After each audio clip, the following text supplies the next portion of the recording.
exposure on that. And keep your attention inside. But this is a very well thought out image. 7. Miami Art Deco.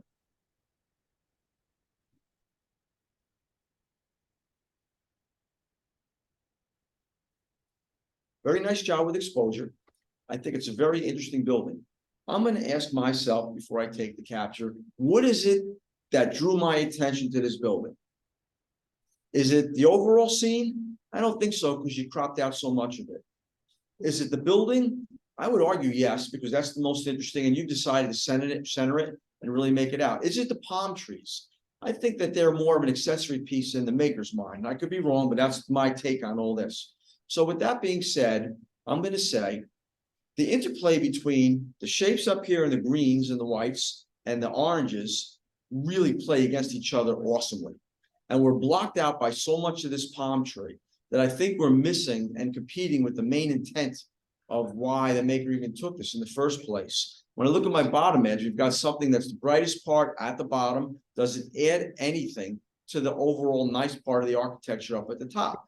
And I don't think it does at all, but it draws my attention there. Even the palm tree on the bottom right. So I would love to see you get closer, get tighter, and play within the shapes within the top sections of this building. There's a million images to be had up there. 6. Seeing Double.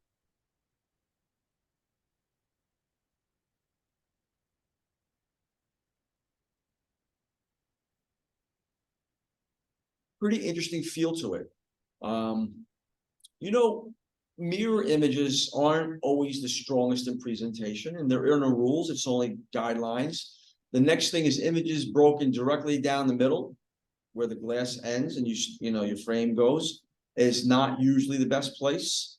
Here I think it still looks nice and presentable, but I would ask a couple of questions.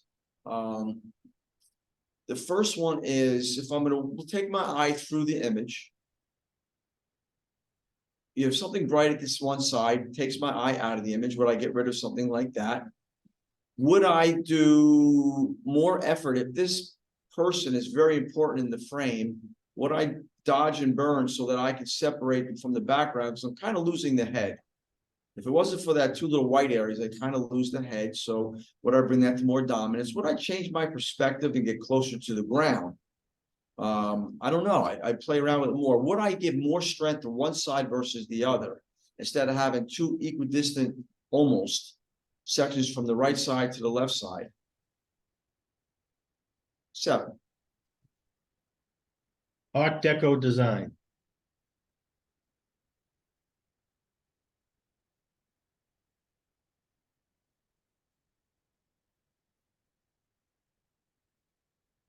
I do like the cropped in nature of the top of this tower.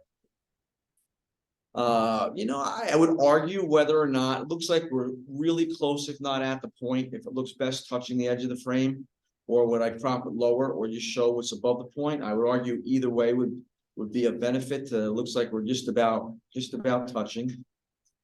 The thing that I'm most troubled with is the processing. A couple of things about the processing. The cloud is totally blown out and overexposed, and my eye just keeps looking at it. And I don't think it's, it should be looking at that. I think it should be looking at this. The processing on this is flat. If you look at this, you don't have a really good white point. This is going to stop you from establishing a good white point with levels. I like to do levels in Photoshop. You can do it in Lightroom. You can establish white points other ways, but this could have a lot more pop.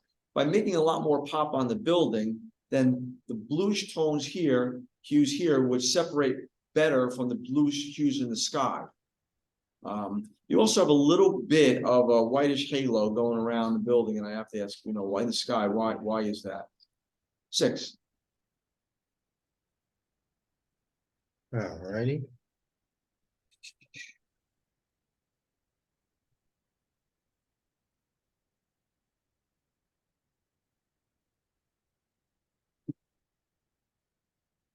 Nine. 8.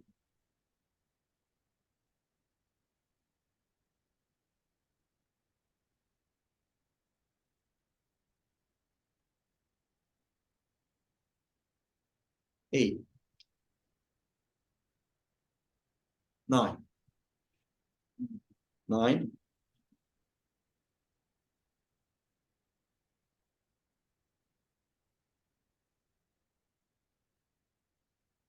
B class, we're gonna go with a 9. 8. Alrighty.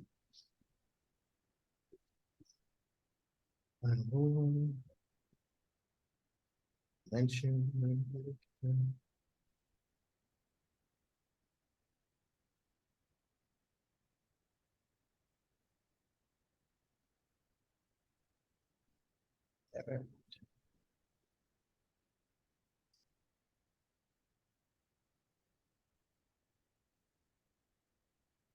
Hey, Nell, how do you show this? I always screw this up. Get rid of your. Okay. How we're trying to have more. Here, I have this sitting out that I was gonna bring to the meeting. These are. Oh, thank you. Cranford assigned B architecture. Honorable mention, Bergen, Margot Partridge, honorable mention. Yeah. The Wave, Miami Convention Center, Emma Tager. Seeing Double, Margot Partridge. Equal Merit, sign B, Glass Peaks, Emma Tager. Going Down, Margot Partridge. Twin Lights, Al Fiducio. And Bronze, Fernando Gomes. How can I get rid of that? That is driving me nuts.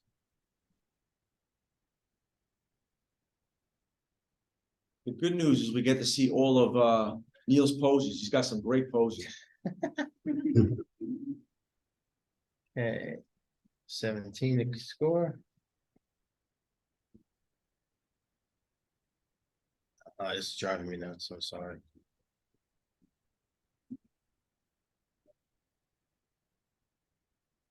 Go away. There we go, yeah. Cranford-Millburn, assigned A, architecture. Okay, say that again. FAU in blue.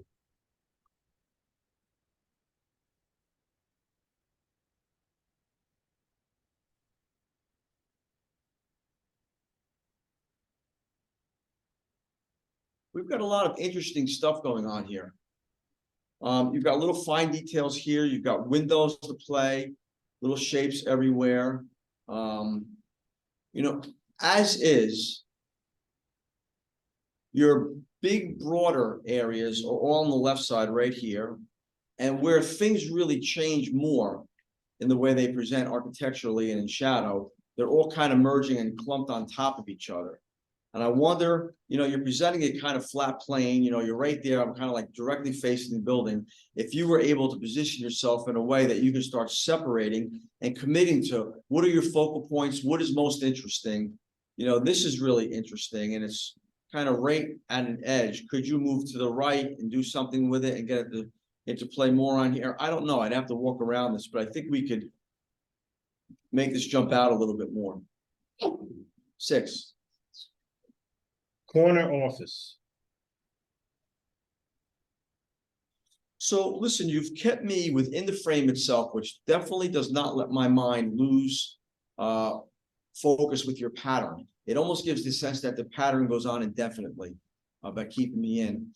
I do think you have to start asking yourself again. I know, and I've said this many times already, what is my focal point and what is my intent? Your intent is to show me a repeating pattern. It does change with throughout, but now how do I break it up? I break it up. Well, one of the things that I do like is that you break up right here. It's almost in the middle. I think more on one side than the other. You commit to whichever side you think is the most interesting. I think the diagonal is more interesting here, the sharper diagonal than what's over here. You got these little subtle interplays here, which would look better than the big broader windows, but that's your call. The next thing is, When they talk about the junction of the thirds, often in image, the focal point will look better at the junction of the thirds when broken up vertically and horizontally. What is that focal point going to be? I think this bottom corner would be a great focal point for the junction of the thirds, if you could swing your camera down lower. If not, you could definitely do it with that one. You can even get tighter. But that or that should be at the junction of the third on this side or that side. I think it would give more a stronger presentation to your pattern. I still would like to see this again. 7. The aqua blue.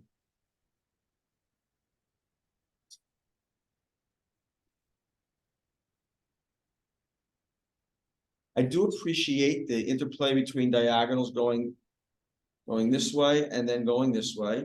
I like the fact that you've got good spacing here. You've got more dominance to one building versus the other, as far as how much space it occupies in the frame. I would argue, look around your edges, where do you crop? And when having a pole like this right at the edge is probably not the best place. You have just the beginning of the inclusion of windows along the right side. Does that add strength? Or would I just take this in a couple millimeters further, to the left, and you would get rid of all of that? Because, you got a straight line, clean edge, clean edge, clean edge, not such a clean edge. So we're getting a little bit off balance. Would I separate the one lamppost, which definitely is a noticeable fixture in this frame, from the edge of where the two buildings merge, getting it a little bit more off center? 6. Painted ceiling.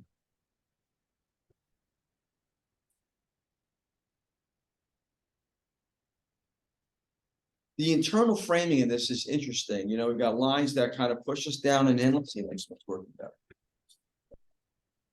Lines that push us down and in, lines that frame us up and bring us back into the image. You have something of interest in the middle. I think that, compositionally, it's something that definitely works for me. Exposure is going to be very difficult because this is very dark and this is lit up differently. It's a much lighter tone subject matter. So now, this is kind of underexposed and this is overexposed, even blown out in some areas. So this becomes a difficult capture. You probably cannot use a tripod in this location, but if you don't move and you move your dial real quick, you get the two close enough exposures that you could definitely in Lightroom photo merge in HDR, as long as you click the little auto align box, and it will still do this for you. 6. Germany at its best.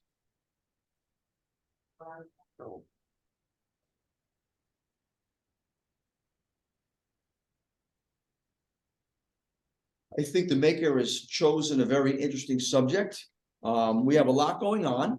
And again, I am going to really think out where I'm going to stand if you're able to move. I don't know from your location how much lateral movement you're capable of, but if you can do it, you can. And if you can't, it is what it is. You have a limitation, but that's going to affect how it's going to present, unfortunately. So what are my focal points? You have the little bell tower here. You have the main spire. Then you've got your secondary spires. Could you separate this from that? If you can go a little further to the right, you could.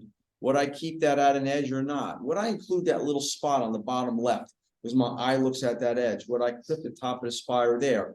Little things I would ask myself. Lighting is not your friend right now. It's a tough time of day, tough angle of light. So I think a little dodging and burning, bringing out a little detail in the darker tones would be helpful. 6. Down the hall. Yeah. I love this place. During COVID, I went here. There was nobody. I had the place to myself. It was an overcast day. It was beautiful. I had like 6 hours shoot without barely even seeing anybody. So listen, there's a lot of nice things about this image. I think you have a great use of leading line. I do like how you've cropped it laterally from left to right. I do like the introduction right here with the landing that takes me in. The little faint lines bring me in. I'm glad that they're not exposed the same as everything else. I would say that you have a great stop point right here with just enough detail to hold my interest.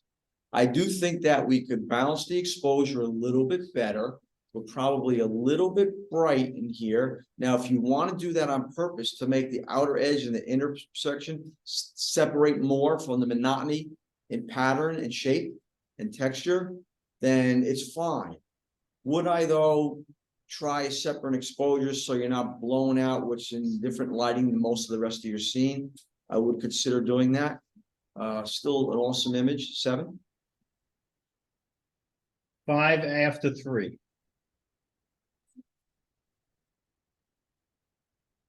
Extremely subjective image. What's wrong with it? It's not level. The sky's blown out. You're cropping tight with different things. What's right about it? I think abstractly, it has a lot of strength to it. You know, this is the kind of image that you're going to see hanging up in, you know, in Nordstrom's. They would have something like this on a wall with that little artistic, that tilt to it, you know, the high key, low key presentation. So if you're looking at something that looks true to reality, you know, I think we're falling a little short. If you're looking at something that's tickling with a little bit more of an abstract presentation, I think it works. So this is very subjective. 7. Have a seat, architectural furniture.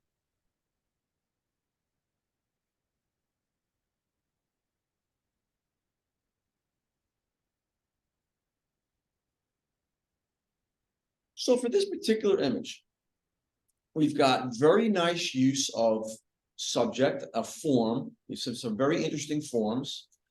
We have very nice presentation in color, from brighter to darker subjects. A fair amount of attention has gone into detail to make sure your edges portray nicely. I like the diagonal nature of everything that leads me in. I like the diagonal nature of the main setup, right? I think you've propped it in a pleasing place at the top. You've made separation in some key points right here and here. I don't need it here. I don't need it here. Would I have gone a half a step more, or not even to the left, and maybe separated that and that? I don't know. That's your taste. I think there's a lot of thought into this. Great processing, good execution. 7. Quaint Richardson Romanesque style.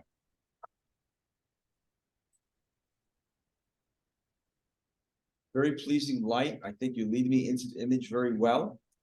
I think you've cropped something that's a portion of something very well. The price of admission today is not whether I could say that or not, because we could all say that, right? The price of admission is there something that I think that could strengthen this presentation? Almost exactly the same way it is. And here's food for thought. Middle ground's nice, right? I like it. Presents very well. I don't know that I would change anything there. Background's fine. It's bland. It's nice color. It makes the balance with the yellow stand out very well. Keeps attention on your subject. So I like the middle ground. I like the background. Has the foreground, that walkway. It's all right. Could it present better? Absolutely it could. I'm going to tell you, if you had your camera anywhere from 12 to 24 inches off that concrete surface or slab surface, this is going to become a big, dominant, cool leading line. This is not all going to look like the same shape. You're going to have huge blocks in front of you, smaller blocks in the back. You could still maintain this to be the same size in the frame. I'm going to tell you, the interplay between the V made there and the V that would be made down here would be tremendous. It would lead you right into this image. Something to think about is getting low. 7. Eiffel Tower. Angle of view is very nicely handled. We have lighting that is definitely a tough time of day. You know, we travel these locations, and suppose you can't be here when the light's right. You have to move to another location. It is what it is. But could we do anything about it to make it look better? Get a flash, put it on a balloon and a string, and let it ride up the building and keep setting the flash off. And all right, I'm only kidding about that. But in your post-processing, you know, we're so really bright up here. Could we tone this down a little bit, make this pop a little bit more? And we can. And I think this, even in this lighting scenario, you can make this image jump a whole lot more. 6. Castle Walkway. Okay, I like the use of a foreground subject. You've got the two manhole covers, right? They look great.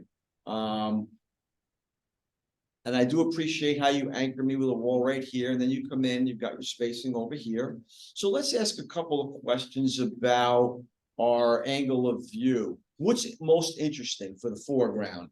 Well, the bigger blocks and these two manhole covers, yes. We're a little bit, it's nice in here, but you know, it doesn't have the strength as this wall and this and that. Getting lower would definitely, because look at the pattern that's created. Tight, dense pattern of a certain kind of a shape. Not much different than this. We've got dense, tight patterns and almost the same tonal range throughout. If this didn't get a little bit more golden and overexposed. So what could we do to separate that? Well, if you got lower, these would become bigger, which would make these not appear like as monotonous, the pattern traveling throughout the whole image. I do think that the changing your angle would be a little bit more helpful. I can't really see this wall so much, so I'm kind of like, I have a wall, and then I don't see much, and then I have a section, and then, you know, not much, and then kind of obscure here. If you got a little bit more to the left, definitely not ruining what's happening here. Getting a little lower, I think it would help. Little brighten exposure everywhere too. 6 up in the top frame. Inside looking up and out. Does frame out nicely. I like the lighting. I like the exposure.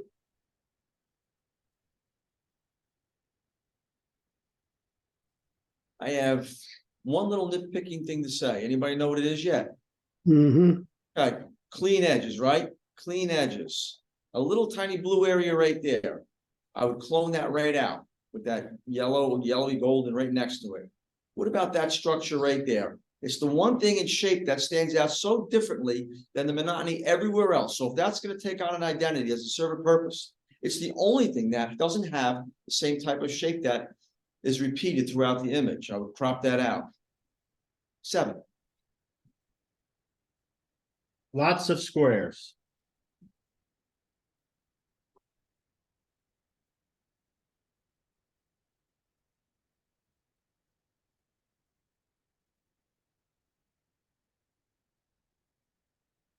Okay.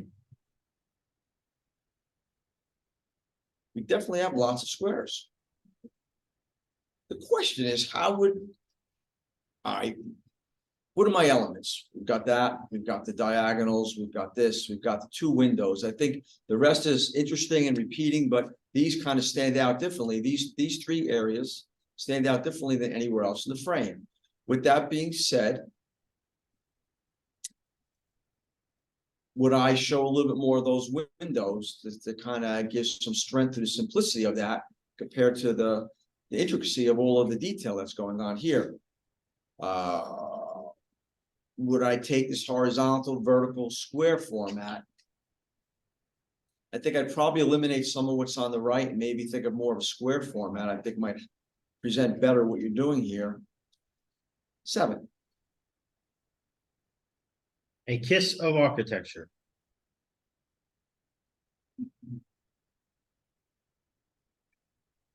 So I do like the dominant foreground element. I think it's cute, you know, with your title. I will say that compositionally, we are not level. Is there a reason to not be level? Because, you know, this floor edge should be level, that should be level. Unless you photographed right after the earthquake and the rest of the place looks like it's in such good shape. I doubt it. You have a yellow color cast to the image. If you look everything down in here, can't tell so much up in here. So I'd love to see you reprocess this. 6. Rooms with a view.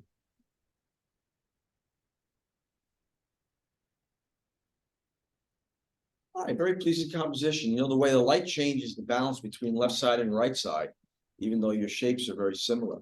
And I think that's kind of cool. Might even consider accentuating that in your post-processing. You know, making it a little bit more high key, low key, balanced on one side would be kind of cool. But overall, I think it works very nicely. 7. Staircase.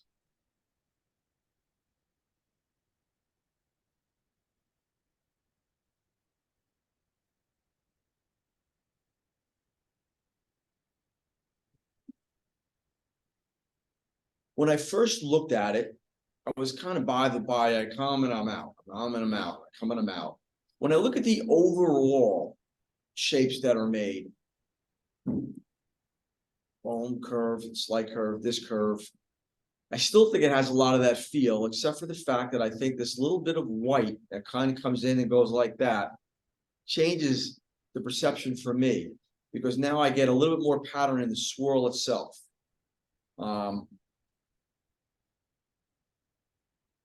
Would I have considered changing my angle of view though, so it wasn't so horizontal?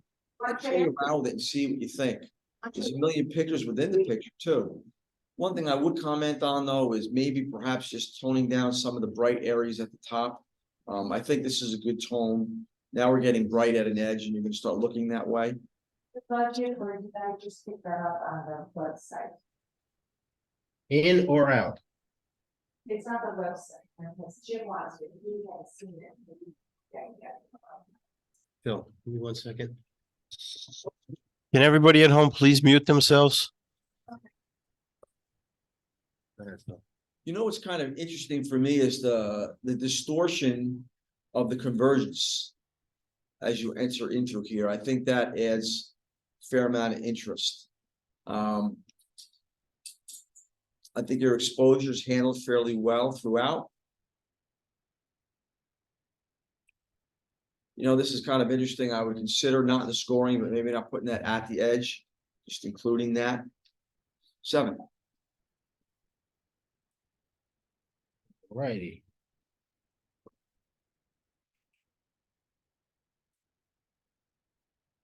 Jeez, okay. I think we score. There you go.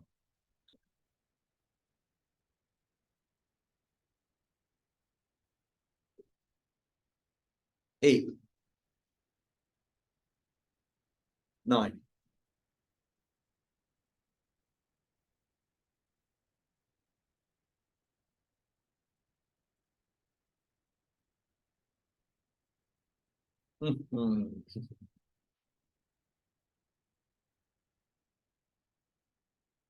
8.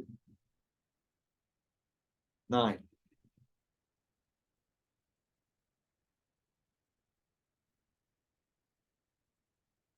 9.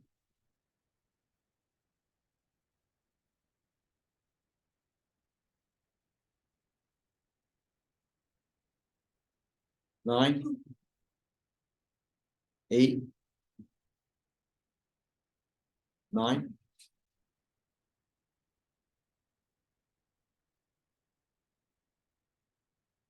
8.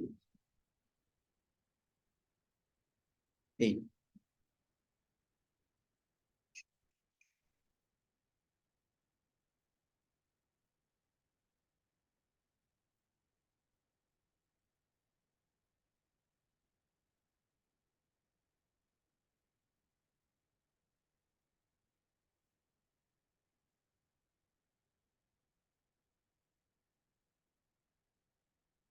Okay, assigned A architecture. Honorable mention, corner office, Wendy Milligan.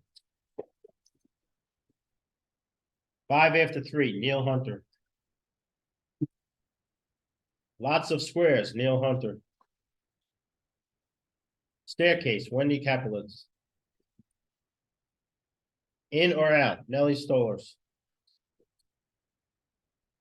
Equal merit, down the hall, Jim Shalan. Have a seat, architectural furniture, Wendy Milligan. Quaint Richardson Romance style, Charlene Federitz. Inside looking up and out, Jim Shalan. Rooms with a view, Charlene Federitz. Okay, folks.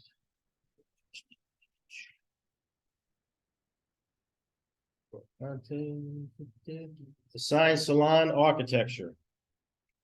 Harriet Tubman, NHS facade.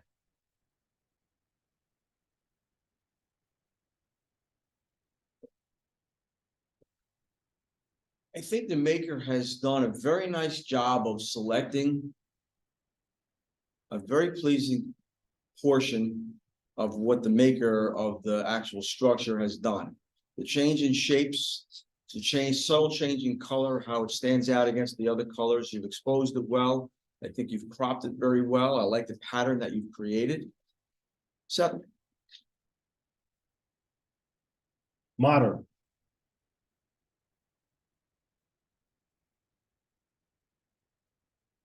Beautiful lighting and excellent processing.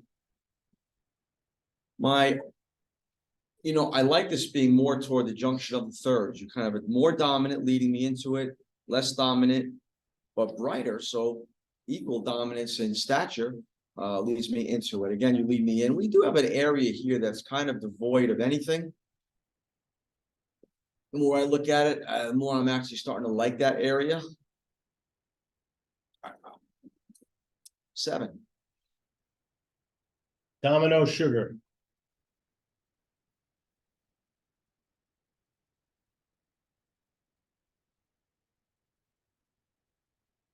In this particular image, we're showing a lot of landscape. And we don't really have a grounding point. We're like almost there and not just almost there. I kind of don't know that. It's not like a section of a building, a section of structure. It's kind of like everything except for where it touches the ground. So I don't know that that really adds the most strength to it. I also wonder if we could find a way to reposition ourselves so that we're not kind of blocked out by the trees that are blocking me from the bridge where it merges to these buildings. The merger of all the architectural structures is blocked out by a tree that is not very interesting. 6. Shoals Garden Mosque 2.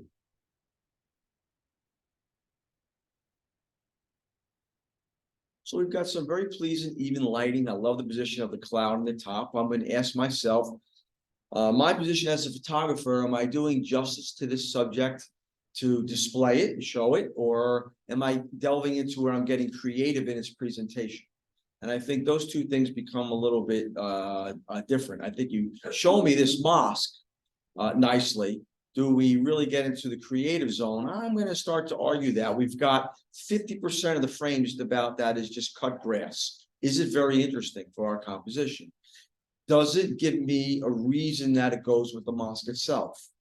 And the answer of both of those, I don't think is positive. So what do I do about that?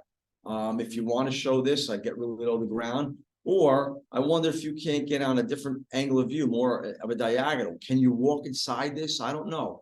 Can you take it on a smaller section on a diagonal? I don't know. But I would play around with it because right now, as is, 50% of the frame, I don't think adds any real strength to the image. 6. Harper Concert Hall ceiling. Okay. So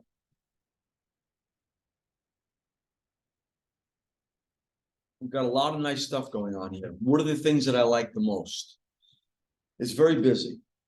The denser pack on this side, and this is really cool. Look at that right there, and how it's larger. See how it gets smaller? It gives more dominance to this. So could I make this even more dominant by swinging my camera and showing a little bit more of it? This is all fairly similar. So I think at the risk of losing some of this or taking this on more of a diagonal, you could do that. Would it add some more dynamics to not have it kind of be like a triangle almost in the middle and almost the same as what's over here and committing to one side more than the other? This is really cool what happens here as you meld in from this pattern to that pattern. 7. Our Lady of Fatima ceiling.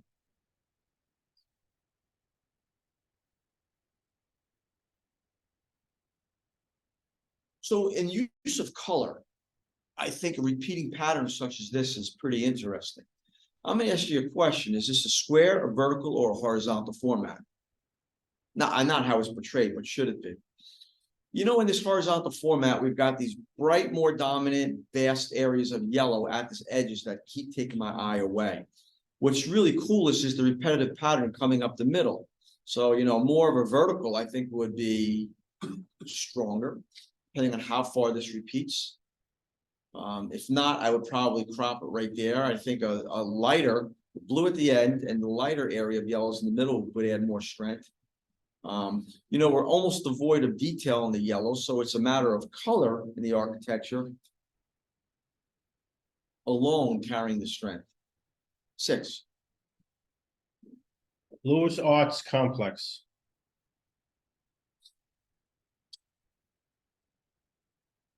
Once again, a very thought out composition. Nice anchor point. I like how it takes me in. We've got a sky that complements what's going on very well, taking me up. A nice landing space over there, and then along the bottom, again, not having this bright area touch the edge gives a nice landing space. We've got, little lines that lead me in. I think compositionally, this is extremely well thought out. Exposure wise, everywhere that I want to see some detail, you have it in the bright. So I don't really care about the little small lights that are lit, but all I can hear, you've got great detail. The subtleness in here not being blown out. 7. Cheese grater building. Exactly. I can see my grandmother with the Lucatel right now. I used to break the chunks off because it was my job to grade it, and I just eat the chunks. To this day, my mother still, as a joke, gives me a Christmas stocking. And in it is a thing of Lucatel cheese. Because I fell in love with it from my grandmother because of a cheese grater. So listen.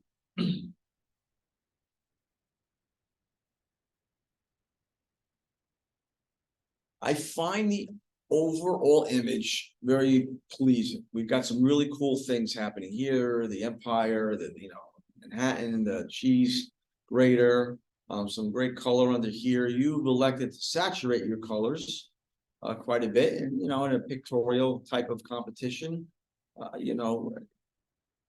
if that's the look you're trying to do, I think you've done a decent job of it. I do think that the overall balance in the image is a little bit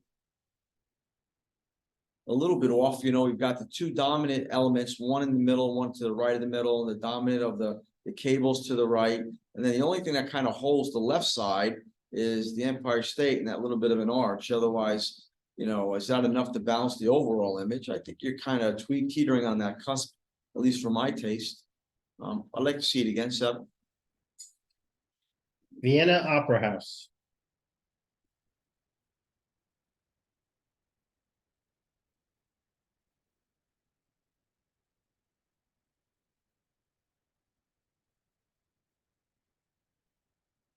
So you've done very nice use of lighting. I'm going to ask again, what is of interest? What are my focal points? I think this right here and that right here are your two dominant focal points. Do they present best both being the way they are in the center with kind of the equal on the other side, or would I do this more in a vertical? I don't know. Would I go a little wider angle? I don't know. I would consider both of them. As is, it's still a well thought out image, and it deserves to be elevated higher than average. So we're going to go with a 7. A splash of yellow. Exactly. So my question to you is, where do you place the yellow in the frame? Because it is the focal point, right? I think it's fine where it is. Would I put it at the junction of the thirds? I don't particularly think you have to. I do think that, the spacing down here balances nicely what's up here. I like the yellow, slightly, even less. I like how this lines up very well. I kind of keep asking myself, this void up here, do I like it or do I not like it? It leaves an empty space. I kind of think it really works because we've got almost a tilted, even though it's not, it's level, a tilted presentation with all the use of diagonals, right? So for me, I think the diagonal nature of everything pulls that back into play. 7. Barn with broken window and black and white.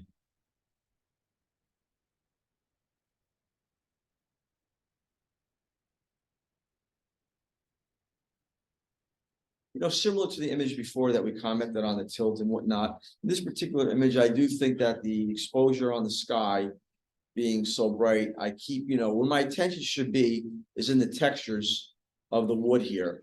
And I keep going up to the bright area, so I'd love to see it tone that down. I think it will change the overall presentation drastically. 6. White Descent.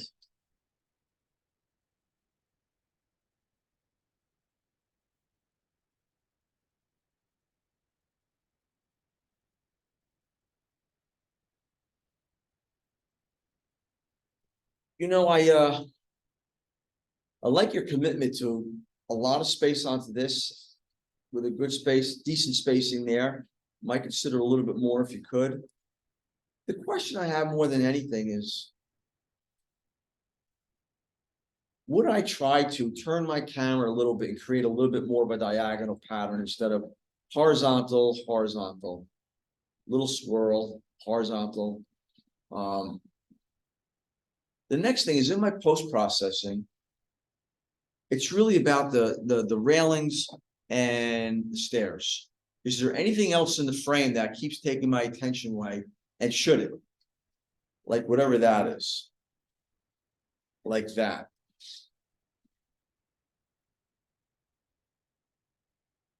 I'd even argue whatever that is.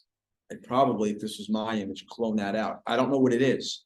So you're leading me right into something that's really not very attractive, doesn't add strength, and I don't even know what it is. Almost looks like 2 baby birds with their mouth open, waiting for the parents to feed them.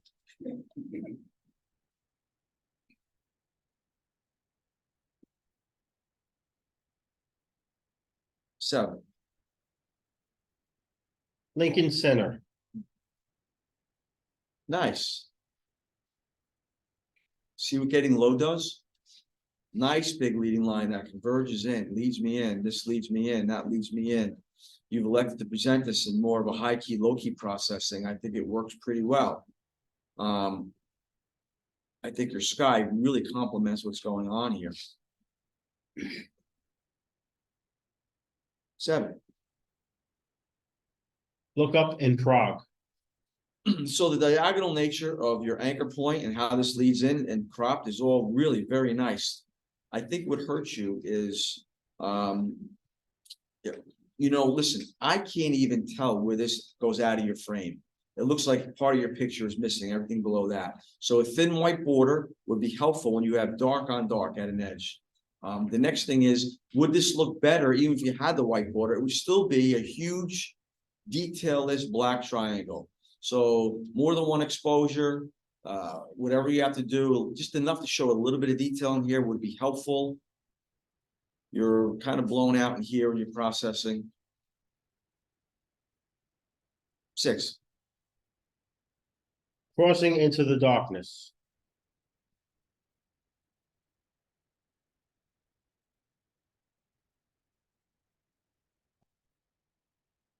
I think your composition is pretty cool.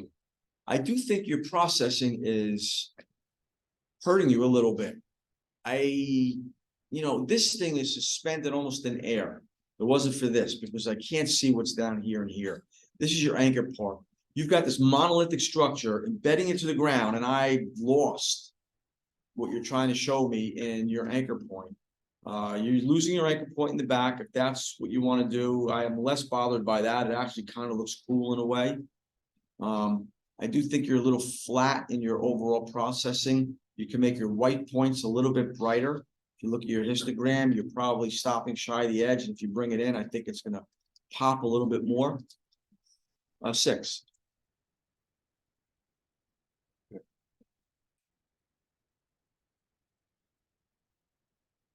Science Salon, Architecture. Harriet Tubman. Oh, go ahead, I'm sorry. 9. 9. 8. 9.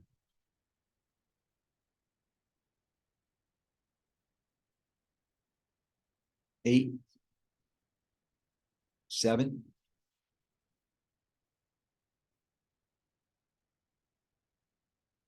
9.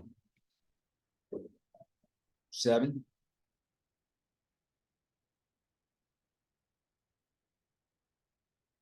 9. 9.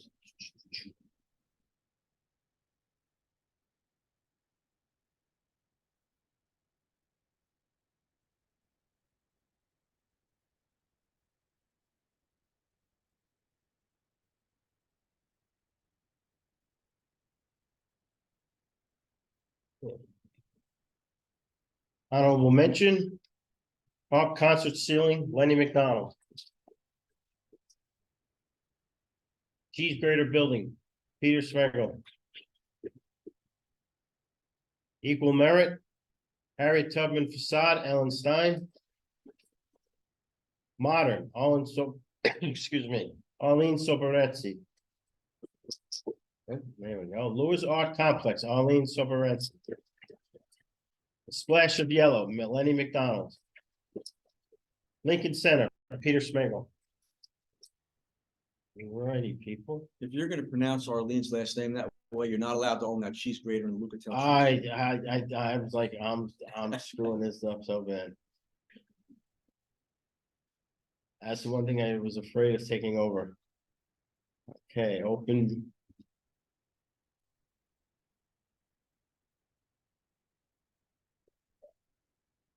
Oh, excuse me. There we go.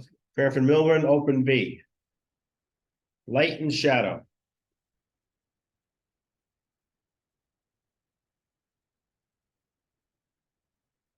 The light and shadow, the shadows created here are really cool.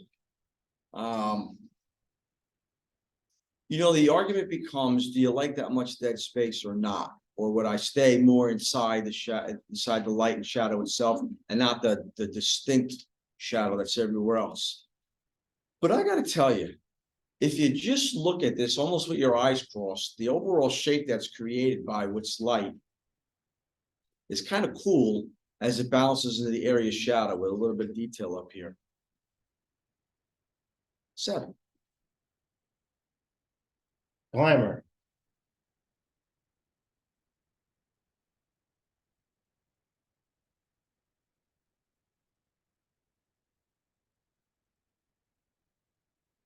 The way you have your model posed is presented very well. You know, this particular image, lighting becomes everything.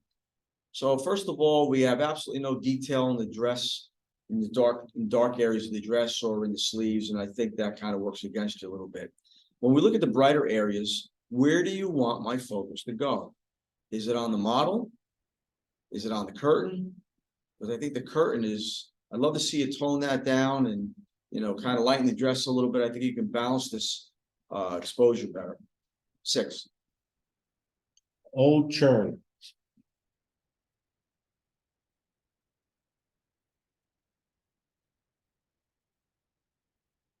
So compositionally, I think you have things pleasingly placed in the frame.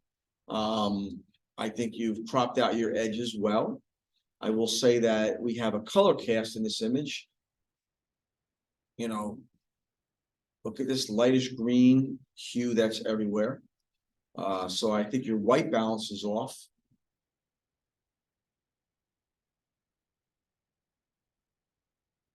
If you're not comfortable with setting white balances, one of the things you can do is there's many ways in Photoshop Lightroom. I also use the NIX software and I'll click on something white in the frame. And here's the problem. The only thing that's really white in the frame is the curtain because of the light coming through it. And if you click on that, that's a different light source than what's illuminating all this part of the inside of the building. So you're still going to be off.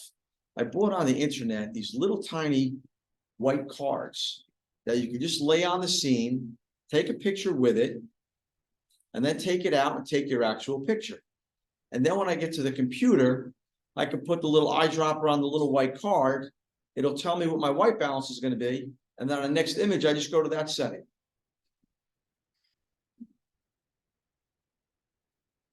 The other thing is I think the window is really blown out in exposure. We have to balance this a little bit more. 6. Sunflowers.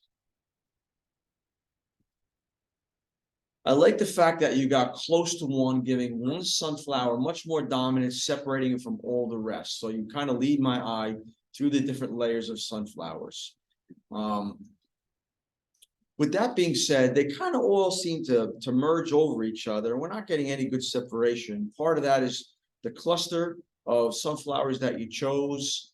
You know, the tree line is kind of merging with the top of almost the sunflower line and the leaf line. The leaves are a dense pattern.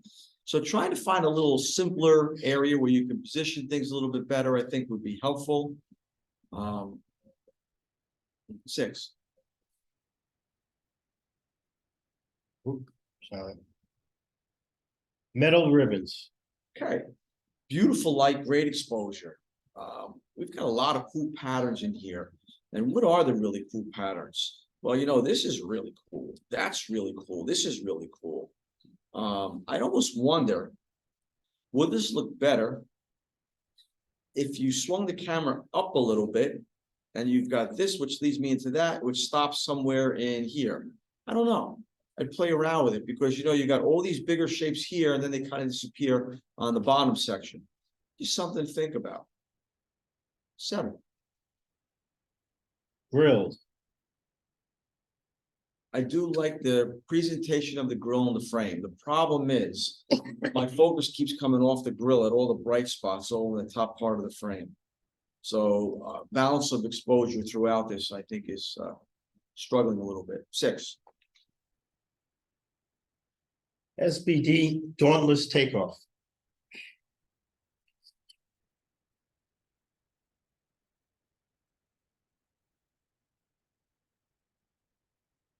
Good choice in shutter speed. I can see the motion in the propeller. Often we take these at a fast shutter speed and the propellers look like the thing is just hovering there. And you're not getting that implied motion. Now with the panning technique on the background and the propeller moving, I think it works great. We do have great separation of the pilot here. I do think we're missing a little bit of the strength of the propeller. I think that's more important than the separation of these wheels. I kind of wonder how it would look if you took this image a few seconds earlier and changed your angle, shooting more of a almost 3/4 or 3/4 from the side, more toward the front. 7. Sunrise.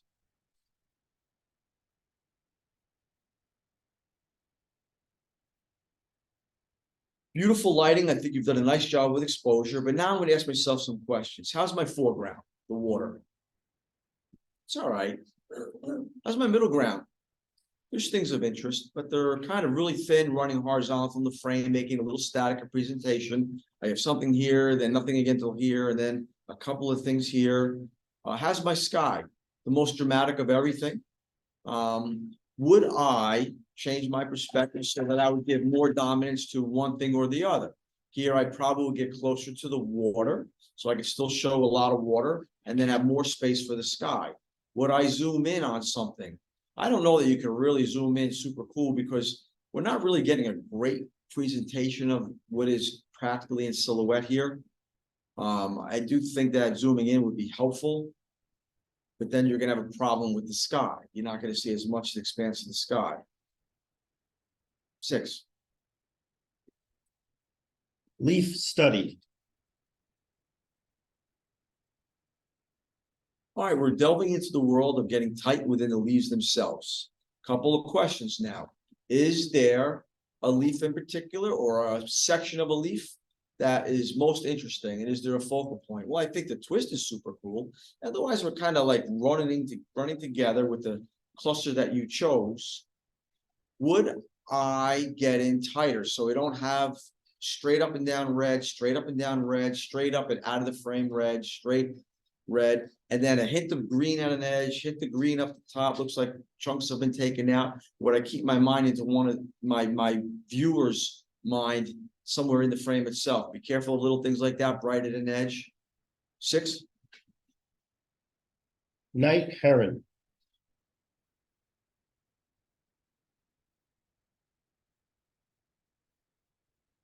You've got very pleasing lighting on the heron, and I think you've done a very nice job with your exposure. I am going to ask, how is the balance of the image? So as you move through your photographic journey, I want you to start asking yourself questions all the time. One of them is this truly a vertical, a horizontal, or square format? Well, if you're going to show the whole bird, you can make this horizontal or square. But right now you're showing me 75, 80% of the bird. And if you're going to do that, we got the balance is leaning me this way, void, void. It's kind of awkward. So, you know, in tighter, make a great square. getting tighter. If you're not gonna show everything, I don't know that this is a good place to crop it. Also, the dark wings clipping an edge, so I think we're kind of missing where we crop it. It's good enough from B to C again, 7.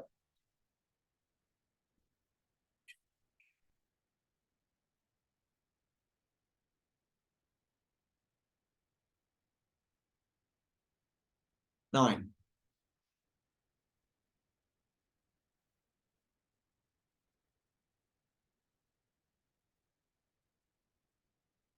8. 8.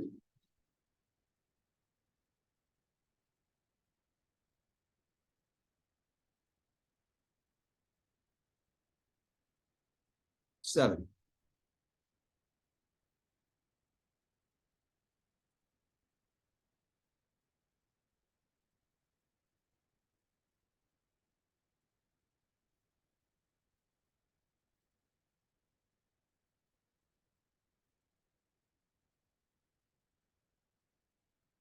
Okay, open B.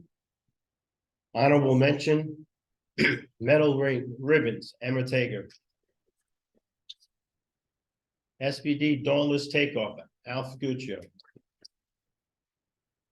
Equal Merit, Light and Shadow, Emma Taker. Alrighty.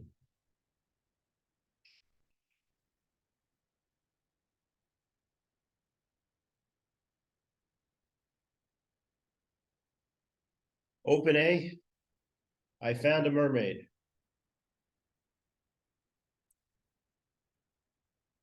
You know, mermaids are very big coffee drinkers, but they have to drink it outside the water.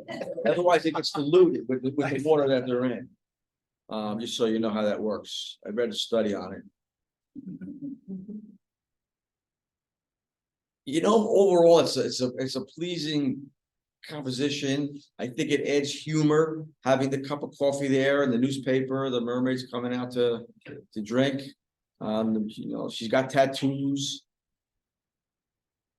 I think there's a strong color cast here. You know, who knows really what color a mermaid may be, so I can't even say that she just looks jaundiced because maybe that's what mermaids are. But even the yellows are, you know, there's a color cast throughout all of this.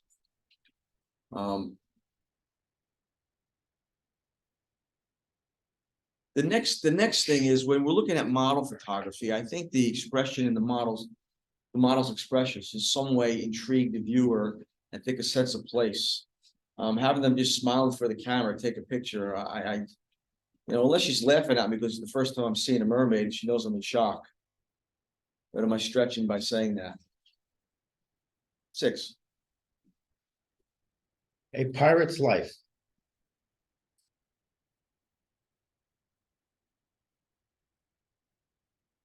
The use of light and shadow is really pretty cool here. The overall presentation, again, where's my picture begin? Where's it end? I don't really feel I can follow like what's going on, so it's hard to tell the balance. Is all of this over here necessary for this type of lighting scenario, or am I better off getting in tight and going this way? 6. I'm watching you.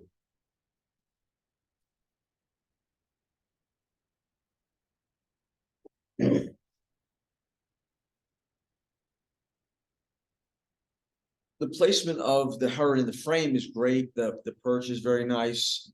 I would say that we've got this particular bird in the lighting scenario with a background as such that's also busy competing with the shape of the log and the bird's feathers. So nothing's really standing out as well as it could. The very bright areas keep attracting my eye. One of the things that would be helpful would be to get lower. By getting lower, you're going to get most of this background further away. Now, I don't know what's up here, but if you get most of that further away, it becomes more out of focus, and a lot of what I just complained about is going to disappear. Shallower depth of field also might be helpful. You know, you've got a decent depth of field here. You've got this over here, and that bird's 2 feet further back, and yet the bird's still in focus. 6. Pumpkin Carved Unicorn.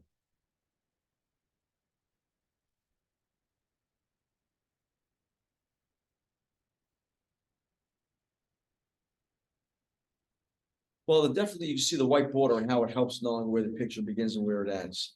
For this particular image, we've got something that's illuminated that I assume the photographer didn't make, and we just kind of stood right in front of it and just cropped it equidistant and equidistant and placed it in the middle. And I really can't see the feet and the landing. And it's kind of just like a little on the static on the presentation. We've got the inclusion of something bright all the way over here. Does that help? Or would I clone that out? 6.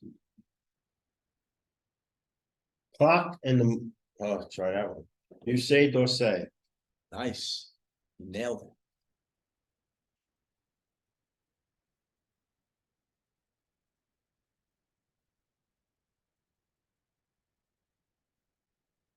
This particular image has got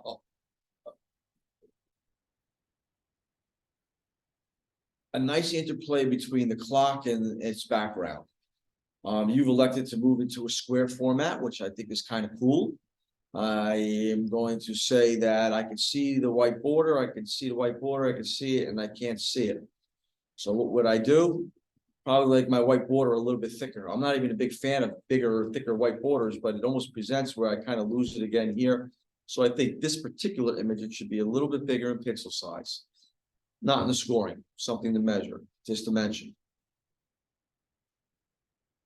In the processing, we're underexposed, and a lot of the detail in the light, which is truly what this image's main focal point is. This is what this, and the clock. This is what this is really about, is this clock. And we're missing a lot of detail in the clock because of the dark exposure there. We have a color cast. The next thing is the clock is suspended by, and it's hard to tell. And in the processing, can we make sure that we don't have a clock that doesn't appear that it's hovering in midair? 6. Chipmunk on a stick. Okay. So very pleasingly placed in the frame, simple background that doesn't detract for attention based on its texture or pattern. And we have this chipmunk. So now I'm going to ask a couple of questions because I think the composition is absolutely wonderful. I think the capture is absolutely wonderful. Once you got to the computer and you started to process it, I think we're starting to struggle a little bit on a couple of things. One, I do think that we can make the chipmunk and its perch pop a little bit more in our processing. I understand that you've got a little bit of backlighting right here that's going to blow out a little bit. It's a little bit of rim lighting, and I don't know that that's going to kill your image. But say you're worried about that, what could you do here? How about throwing a little fill flash on this? Because look, the light's coming from the back. The light source is coming from the back. Throw fill flash on this. How would you do it? You probably shot it at a long focal length, means something over 300 millimeters. So you have to get a flash extender. Put your flash on TTL, but don't put it at full power. So how much power would you put it? You're going to put it at minus full power. My rule of thumb is if we've got some close to whites or whites in the frame, I'm at minus 1 2/3 on my flash power. This way it doesn't look so flashed. Just enough to pop out the color, bring to life the eye, because look, where the eye meets the rim around it, you're kind of losing. The next thing is your background. Your background is very saturated. It's the most saturated part of the image. So my eye is competing for attention with your subject. You want my attention here. So pop out your processing here, fill flash, lighten it, and then select just the background and decrease the yellow in the green. And it won't be so saturated. And I'm going to tell you something, this guy's going to stand out a whole lot better. 7. Scott's drink.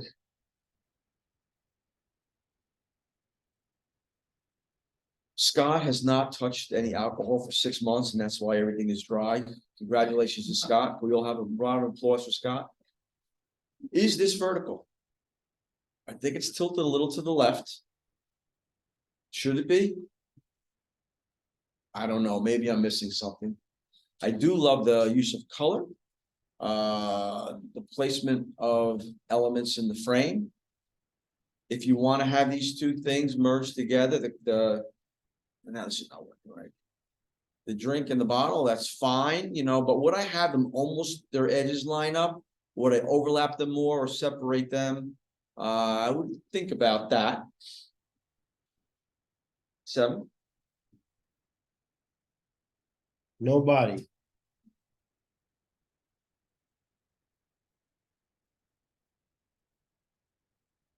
I like the idea you're on too. I think that the presentation and digital projection without the white border is really hurting, what you're trying to accomplish here. I also think we need to see a little bit more than what I assume are 2 shoulders and part of a hat. Maybe just even if it's just a little hint of an edge of a face or something, or because right now, if I couldn't tell this was the shape of the hat, I'd really have a hard time even understanding what I'm looking at. 6. Oh, did it again. What big eyes you have?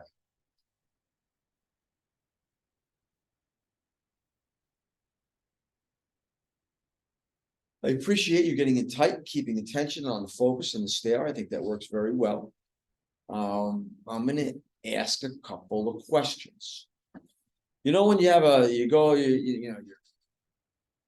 you have your first grandkid or your first kid and they're on the floor crawling around and you want to get a picture of them crawling. Do you stand there and take the picture like this? Oh, look how cute. And you do. Unless you're really thinking creatively. Because then what are you gonna do? You're gonna lay on the ground with your chin on the ground, you're gonna shoot eye level with that child, get into the world of the child, and make the child have so much more grandeur. This is no different. We're looking down at this fox, making it look like it's feeble, it's just, it's got less grandeur. And I know sometimes people say to me, well, if it wasn't so easy at my age to kneel down. And most of us can kneel down. We just choose not to because it's a little bit of a challenge. But if you can, it's going to totally change your perspective. Again, I think we have a little bit, I understand you're in a little bit warm light. If you look at the angle of the light, you're a little blown out and hot here. You gotta watch your histogram. You're blown out here too. 7. Red Mill. Okay, so the main point I want you all to take home is that I want you to talk to yourself more when you're taking pictures. And then you shoot for the way your vision is, not the way I see things. So I'm going to stand here and I'm going to say, why did I come here to take this image? I went to go get the mill. Just the mill? I wanted to get the mill and the waterfall. I think the interplay between the water wheel and this is all great. As I have it now, you put the mill more to one side, which presents nicely. You can put it there. You're showing, how's the balance of the image now, though? The waterfall's at the bottom of the frame. The mill's all the way to the left. So we've got a whole lot of what's going on here. Not much in the sky, not much in the tree line of the landscape. Changing the balance and really making it lower and left weighted, in a very heavy way. Something to think about if that's really the look you're looking for. If it is, I think a different sky would be helpful by having a little more going on up here and not having it be so sparse with cloud cover. The next thing is, if we're going to photograph the waterfall, detail in the white areas is going to be more helpful than this kind of being really without detail. Because this is the second of the most dominant things in here. Your eye, 3 things really mess with your eye compared to what your camera captures. One's fireworks, one's running water, and right now silhouettes is the other one. Your eye sees something totally different than what the camera sees. So you have to be cognizant and look at your blinkies and look at the areas. And do I need to change exposure? Do I need to take more than one exposure? If I have it, do I need to tone it down before I finish processing? 7. Opening to the sky.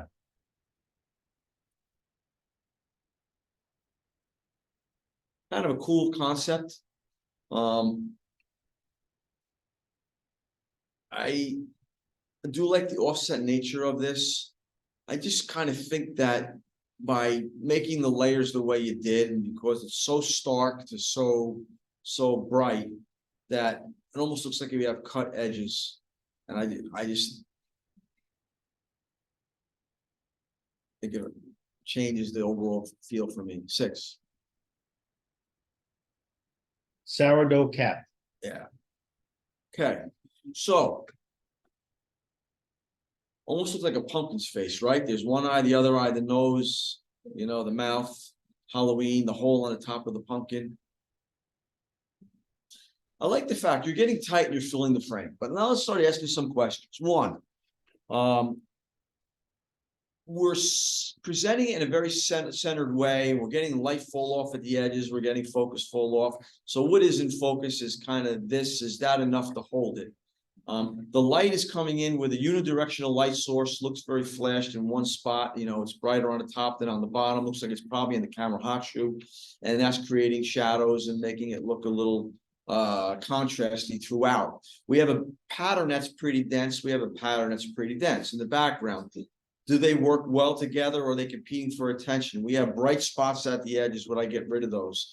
Here, I think you're better off shooting this in available light, or lighting the whole scene, maybe getting in tighter or getting looser and getting lower and taking me in the world of the fungus, as is 6. We need each other to survive.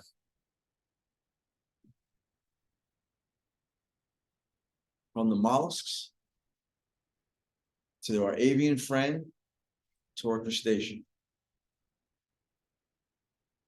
Good story. Listen, nice angle of view, nice and low, presents differently. You've got me in the world of what's going on. Hats off to you. I think you might be slightly heavy in your contrast in here in your processing, and I'd be careful that you're not blown out here. Watch your histogram. Subtle little things. We're still in A group, right? Yes. Absolutely nice image. 7. Triplets.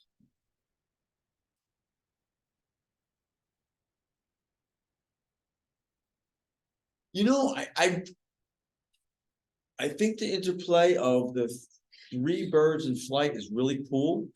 I like their position in the frame.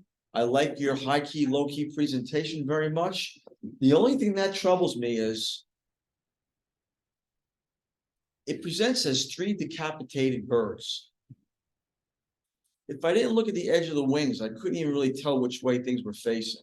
I'd love to see a little subtle outline of the face. So whatever processing technique you did, could you reprocess this and show me a little bit more of the face or a little bit outline of the head? I think that would be helpful. 6. Spooky.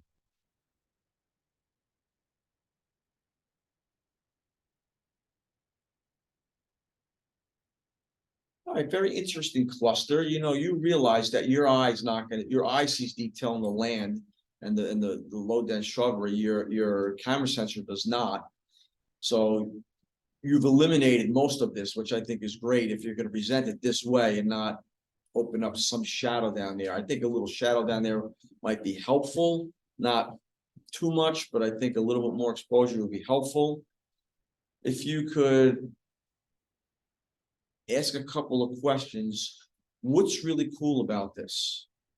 Well, these are kind of cool, right? How's this? Is that kind of cool? If you took a half a step to the left, right? You can easily clone that out in post-processing without clipping any of these little tips. At this magnification, if you did it now, I still couldn't even tell. But I don't know that that helps. I think keeping me in that, because the interplay between everything with this stuff growing off of it compared to this is the most interesting. 7. Fireworks. Her words.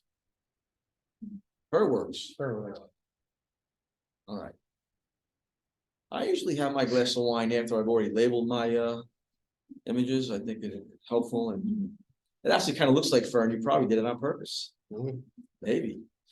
So you're laughing at me, but I'm just playing. You know, I like how you bring me in, you lead me in. I think it's a very pleasing cluster. Without any kind of an anchor point, foreground, building, structure, whatever, it really becomes all the anatomy of the fireworks. And anatomically, I think the little rim and what's going on the inside, the diagonal of that, I actually think it works. Enough to get you out of this first round. 7. Stained glass window.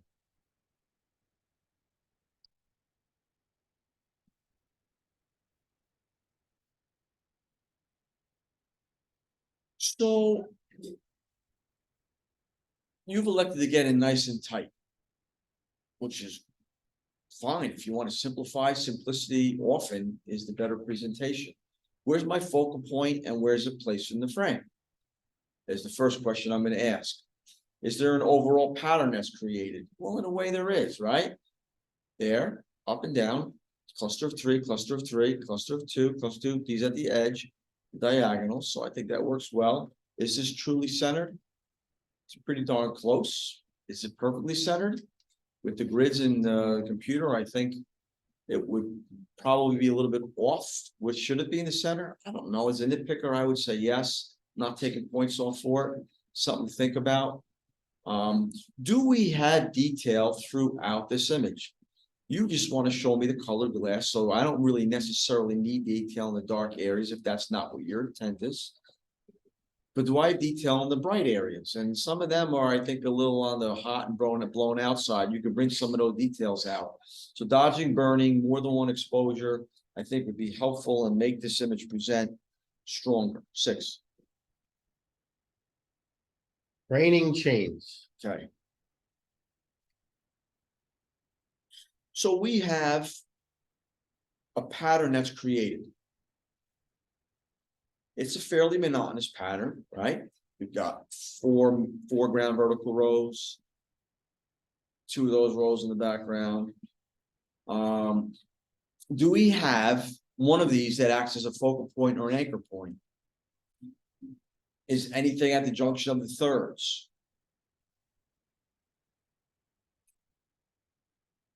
You have a slight diagonal here. I don't know. I think I'd like to maybe to interplay more, odd numbers do better often than even numbers. So you got, 4 vertical rows, would it look better with 3? If you got in a little bit tighter, could you accentuate the diagonal nature here?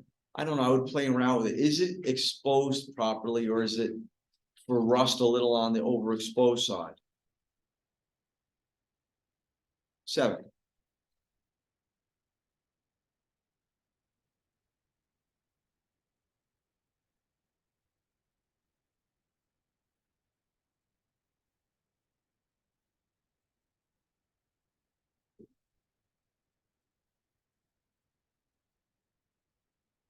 Nine. 8.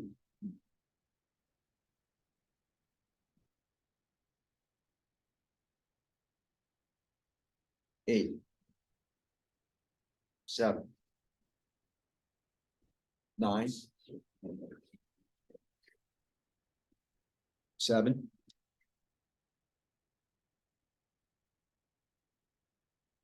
8.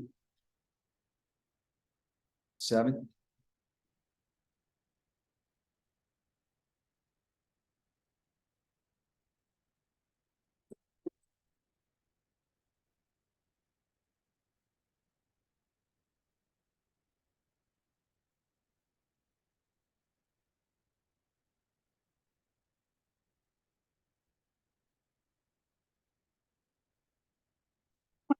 Excuse me. Honorable mention, open A, Scott Strink, Wendy Milligan. What big eyes you have, Nellie Stollers. Fireworks, Jim Chelan. Equal merit, Chipmunk on a Stick, Charlene Federer. We need each other to survive, Wendy Milligan. And finally.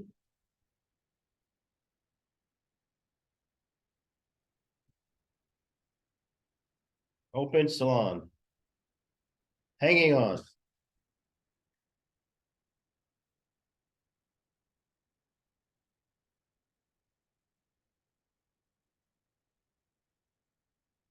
I think you tell the nature story very nicely here. I like the simplicity of it. Your use of selective focus really brings your attention on the damselfly. And it doesn't get lost anywhere. I think your exposure on the other surface of the damselfly can be toned down a little bit, and that would be helpful. But still a very nice image. 7. Blue heron.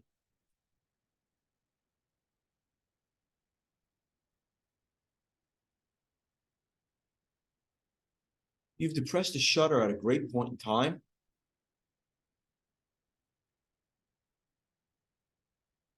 The out of focus background really keeps attention. I like more space in front of the bird. So it's got a place to move into the frame. I think the foot position is great. I'm not taking any points off, but I'm going to take you into my anal retentive little world. And you see that little area behind here, that's the same color as the foot. I'd clone that into green. And again, no points are coming off of that. But, you know, someone did a very nice job here. So for fine detail, I don't mind mentioning something that minuscule. In the same token, I would clone out the little bright white spots right here. Again, no points off of that. 7. Guggenheim Museum. We need to go a little bit faster, we're getting close to when they want to kick us out. Okay. I think you only have like 11 left. If this is going to be so bold in the same tonal range as that, I think it needs to either be a different color or make the exposure a little different. We're almost merging here. 6. Amsterdam Canal Crossing.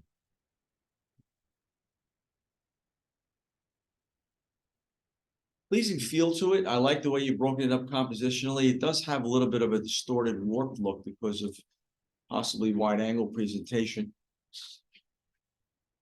Not so sure I love it. Look at all the buildings like they're everything on this side is tilting. 7.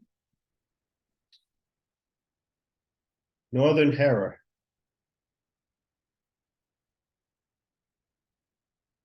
You know, pleasing position to frame, good wing position, lighting is nice. I don't think we have good detail in here. We're not getting really separation on these under feathers from the feet. 6. Monarch. Presents very nicely against this background. A little flat in the presentation. Would it benefit from a little fill flash? I'm going to tell you, with all the blacks everywhere, it would. Again, a lot of white flash on -1 2/3 would add just a little bit of pop into this image, but it still looks very nice. 7. Holshay Gate. It's got good leading lines. I like how you take me into the frame. Would I have this so close to the edge, or would I show a little bit more? Maybe if this post is not too long, I'd have the anchor point there. Would I do more than one exposure though? So this isn't so blown out. And I'm going to tell you, I would have shot this 7 different exposures in Lightroom, photo merge, and then click, you know, in grid mode, you click on your subjects, and then you do HDR, and it would nail this for you right out of the gate. 7. Grand Central Terminal 2.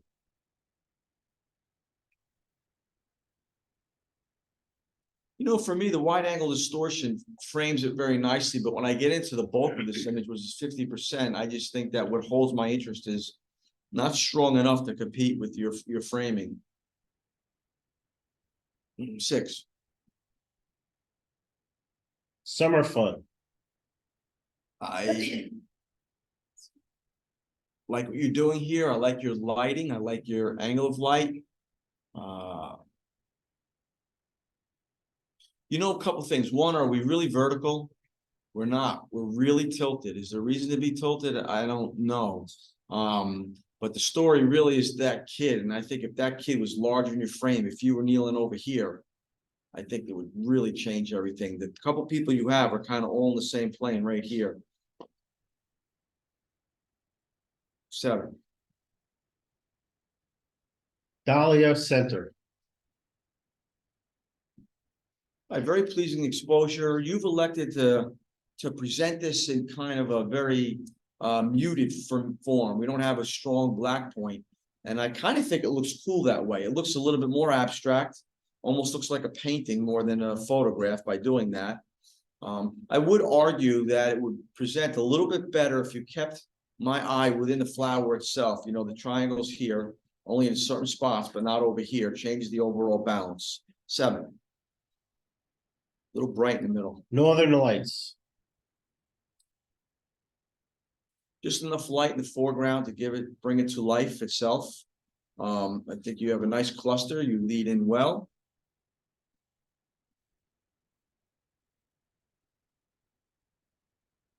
7. Iridescent Green Fly. Yeah. Which would look much better if it wasn't almost on an iridescent green leaf. Again, the saturation is so bright. How much more would this stand out if you just toned down the yellows in that green? I'm going to tell you, the fly would really jump so much more. 7. Summer in the City. Nick Palmieri has that bathing suit, just so you know. I've seen him at the beach.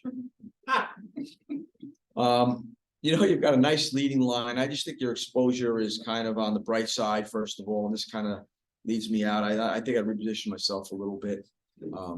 6. Glowing Dahlia. It just pops at you because you've got a great use of white point to black point in contrast in this image. And that's why it has this beautiful pop presentation.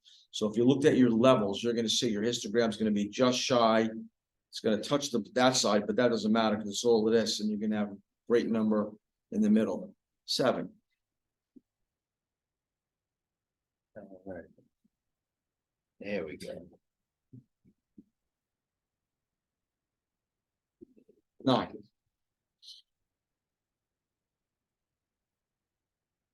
9.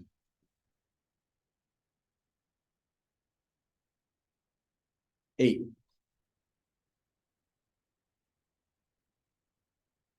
8. 7. 7. 8. 9. 8. 9.